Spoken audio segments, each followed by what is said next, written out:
We'll start with a new chapter of Standard 9, that is Chapter 3, Atoms and Molecules. Now, what does mean by an atom? Atoms are the smallest particles of a matter, smallest unit of a matter. Now, if you break a small pieces of a chalk at a fine powder, at the smallest particle of matter, that can constitute a chemical element which is called an atom. And it was John Dalton gave the atomic theory. First we will discuss about the atomic theory of John Dalton. All matter is made up of tiny particles called atoms. That is, all matter is made up of tiny particles which is called atoms. Now, atoms are indivisible. Atoms are indivisible. It can be neither created nor be destroyed. Atoms of given element are identical in mass and chemical properties. That is, atoms of given element are identical in mass and chemical properties. That is, hydrogen atom consists of hydrogen atom itself. Its mass of hydrogen atom will be fixed for that. Then its property also will be same. Now, atoms of different elements have different masses and different chemical properties. That is, iron will have different properties. If you compare with chlorine, will have different properties, and their masses also will be different.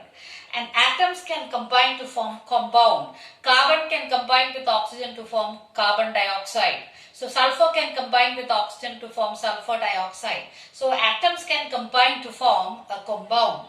The relative number of atoms are constant in a given compound. For example, if you take water, the relative number of atoms are fixed in that. 2 hydrogen atom and 1 oxygen atom. Carbon dioxide, 1 carbon and 2 oxygen atom. So the relative number of atoms are constant in a given compound. So these are the Dalton's atomic theory. Now, it was John Dalton was the first scientist who suggested, who explained that the letters, alphabetical letters, can be used to represent the elements. And later, Berzelius, another scientist, 2 alphabets can be used to denote a symbol for the element. Now let us discuss about the molecules and ions.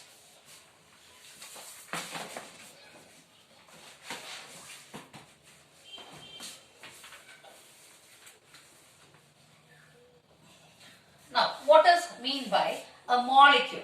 Now, molecule means when 2 or more atoms combine to form and is bonded together by a strong attractive forces, which is called molecules. Now, there are different types of, we will come back to the atoms itself. There are different varieties of atoms are there. That is, atoms, monoatomic elements, diatomic element, triatomic element, polyatomic element, etc. For example, some atoms exist in single form. For example, suppose if you take neon is existing as Ne. For suppose if you take hydrogen, it exists as H2 because hydrogen is a diatomic element and neon is a monoatomic element. And phosphorus, if you take, phosphorus is tetraatomic. It is tetraatomic. It exists always P4.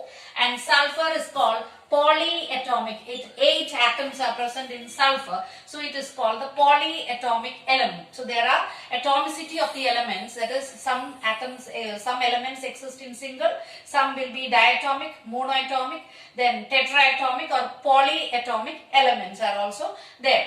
Now we will come back to this ions. What does mean by an ions? So first we will take an example for an ion. Sodium chloride. Suppose if you take an example for sodium chloride, NaCl. In this case, the sodium atomic number, that is atomic number of sodium is 11 and chlorine is 17. And its electronic configuration is 2, 8, 1. And this electronic configuration of chlorine is 2, 8 and 7.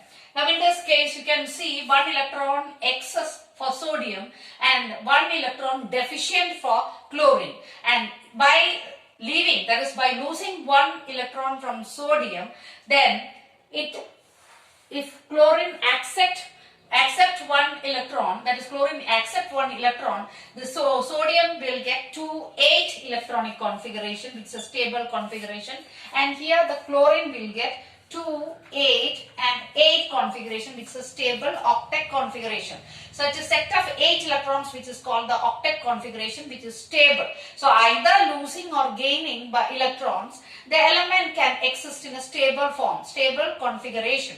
So in this case, by losing one electron, sodium forms Na plus. Sodium, by losing one electron, it is losing one electron, so sodium forms Na plus, and by gaining one electron, chlorine forms Cl minus. It has accepted one electron, so it forms Cl minus electron.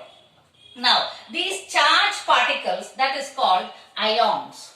So these charged particles are called ions. By losing one electron or gaining electron, one or two electron, whatever it may be. So losing or gaining electron, the atom will change into a charged particle, which is called ions. Now let us see what is meant by anions and cations.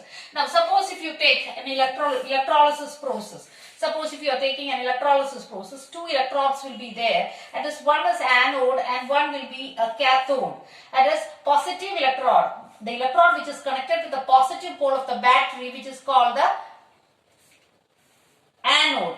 That is, the big line stands for the positive pole of the battery, which is called anode. And electrode which is connected to the negative pole of the battery, which is called cathode. So suppose if sodium chloride is electrolyzing, sodium always existing in the ionized form, sodium chloride exists in the ionized form, sodium Na plus and Cl minus. Now during this electrolysis of sodium chloride, suppose sodium chloride solution, if it is taken, it is in the form of ionized states. So sodium, since it is a positive charge, it moves towards negative electrode. Positive will move to the negative electrode and the negative will move to the positive electrode. Negative will move to positive electrode and positive will move to negative electrode. So the ion which is moving to the cathode is negative and anode is positive. The ion which moves to cathode, which is called cation, ion which moves to anode, which is called anion. So that is cathode and cation and anion.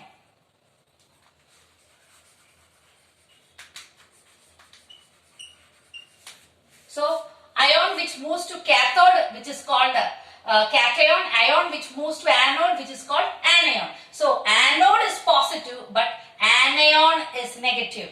Cathode is negative but cation is positive.